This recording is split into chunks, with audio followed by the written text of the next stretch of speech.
Assalamualaikum warahmatullahi wabarakatuh.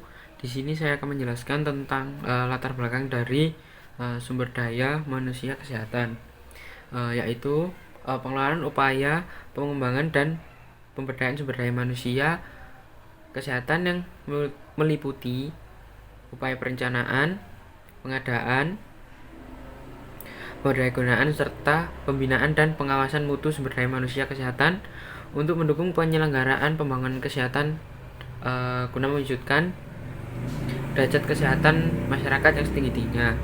Sumber daya manusia sumber daya manusia kesehatan juga berhubungan erat dengan masing-masing fungsi suatu organisasi kesehatan dan juga berinteraksi di antara fungsi untuk mencapai visi misi suatu organisasi diperlukan keterampilan dan kemampuan sumber daya yang mampu mendiagnosa permasalahan dan menginterpretasi sehingga didapatkan penyelesaian dari setiap permasalahan yang terjadi atau menjadi tugas pokok dan fungsi organisasi tersebut. Yang pertama, saya akan menjelaskan tentang pengertian subsistem sumber daya manusia kesehatan. Subsistem sumber daya manusia kesehatan adalah upaya dalam mengelola dan mengembangkan pemberdayaan sumber daya manusia kesehatan dengan upaya perencanaan, pengadaan, pendayagunaan, serta pembinaan dan pengawasan sumber daya manusia kesehatan untuk mendukung penyelenggaraan dan pembangunan kesehatan guna mewujudkan derajat kesehatan manusia yang setinggi-tingginya. Selanjutnya, tujuan dari penyelenggaraan subsistem sumber daya manusia kesehatan yaitu tersedianya sumber daya manusia kesehatan sesuai kebutuhan yang kompeten dan memiliki kewenangan yang terdistribusi secara adil dan merata, serta didayagunakan secara optimal dalam mendukung penyelenggaraan pembangunan kesehatan guna mewujudkan derajat kesehatan masyarakat yang setinggi-tingginya. Setelah kita mengetahui apa itu subsistem sumber daya manusia kesehatan beserta tujuannya, selanjutnya kita akan mengetahui apa saja sih unsur-unsur dan prinsip dari subsistem sumber daya manusia kesehatan. Unsur-unsur subsistem SDM kesehatan terdiri dari 3. Unsur yang pertama yaitu sumber daya manusia kesehatan, di mana sumber daya manusia kesehatan ini memiliki hak untuk memenuhi kebutuhan, wajib memiliki kompetensi, kewenangan untuk mengabdikan dirinya, mempunyai etika, berakhlak luhur, dan berdedikasi tinggi dalam melakukan tugasnya. Unsur yang kedua yaitu sumber daya pengembangan dan pemberdayaan sumber daya manusia kesehatan. Di dalam unsur ini terdapat upaya peningkatan kemampuan yang meliputi berbagai standar kompetensi, modul, dan kurikulum, serta metode pendidikan dan pelatihan, sumber daya manusia pendidikan dan pelatihan, serta institusi atau fasilitas yang menyediakan sarana dan prasarana pendidikan dan pelatihan. Unsur yang ketiga yaitu penyelenggaraan pengembangan dan pemberdayaan sumber daya manusia kesehatan. Subsistem sumber daya manusia kesehatan memiliki 4 prinsip. Prinsip yang pertama yaitu adil dan merata serta demokratis. Artinya, pemenuhan ketersediaan sumber daya manusia kesehatan harus berdasarkan pemerataan dan keadilan serta dilaksanakan secara demokratis dan tidak diskriminatif. Prinsip yang kedua, kompeten dan berintegritas. Pendidikan dan pelatihan sumber daya manusia kesehatan harus mampu menghasilkan sumber daya manusia kesehatan yang menguasai iptek, profesional, beriman, bertakwa, mandiri, bertanggung jawab, dan berdaya saing tinggi.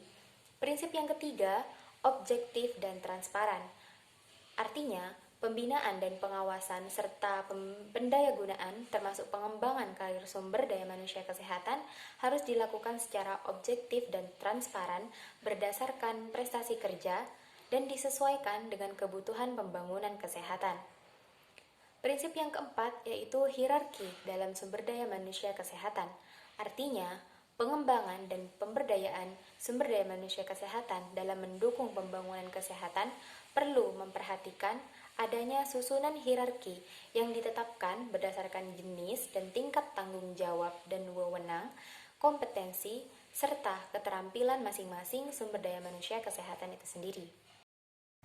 Penyelenggaraan subsistem sumber daya manusia kesehatan mengacu pada prinsip berikut. Yang pertama adalah pengadaan tenaga kesehatan yang mengacu pada jumlah, jenis, dan kualifikasi tenaga kesehatan disesuaikan dengan kebutuhan pembangunan kesehatan serta dinamika pasar di dalam maupun di luar negeri. Yang kedua, pendayagunaan tenaga kesehatan memperhatikan saat pemerataan pelayanan kesehatan serta kesejahteraan dan keadilan bagi tenaga kesehatan. Yang ketiga, pembinaan tenaga kesehatan diarahkan pada penguasaan ilmu dan teknologi serta pembentukan moral dan akhlak sesuai dengan ajaran agama dan etika profesi yang diselenggarakan secara berkelanjutan. Yang keempat, pengembangan karir dilaksanakan secara objektif, transparan berdasarkan prestasi kerja dan disesuaikan dengan kebutuhan pembangunan kesehatan secara nasional. Keterkaitan subsistem sumber daya manusia kesehatan dan subsistem-subsistem lainnya.